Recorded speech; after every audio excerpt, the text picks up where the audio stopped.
Welcome to Tally Help videos. In Tally Prime, the B2C and B2B invoices overview report gives you a clear picture of the reporting status of B2C invoices and the clearance status of B2B invoices. In some cases, your sales invoices may be rejected by the invoice system. To fix the rejected invoices, you need to pass a credit note and generate a new invoice. In this video, you will learn how to mark those invoices as replaced and undo the vouchers marked as replaced if needed. Let's see how to mark the vouchers as replaced. The invoices rejected by the invoice system will appear in the B2C and B2B invoices overview report under the following sections: ready for QR code generation or invoice clearance. Invoice clearance rejected by invoice system, correction needed.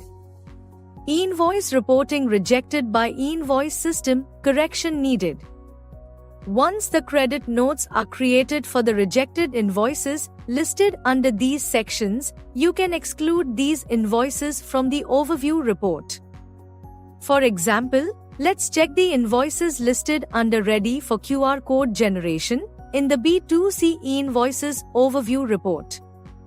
Use spacebar to select one or more transactions as needed and press Alt-D. This moves them from the Ready for Invoice Generation section to the Vouchers Marked as Replaced section. Note that the Vouchers Marked as Replaced section will only appear in the B2C and B2B invoices report if you have enabled the option Show Vouchers Marked as Replaced from F12. Now, let's see how to undo the vouchers marked as replaced if they were marked as replaced by mistake.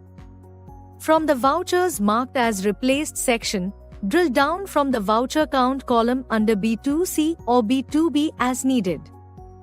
Depending on your selection, the B2C invoices overview or the B2B invoices overview report opens. Use spacebar to select one or more transactions and press Alt-A to undo the vouchers that are marked as replaced. As you saw from the B2C and B2B invoices report in Tally Prime, you can mark rejected invoices as replaced and undo them anytime if needed. Thank you.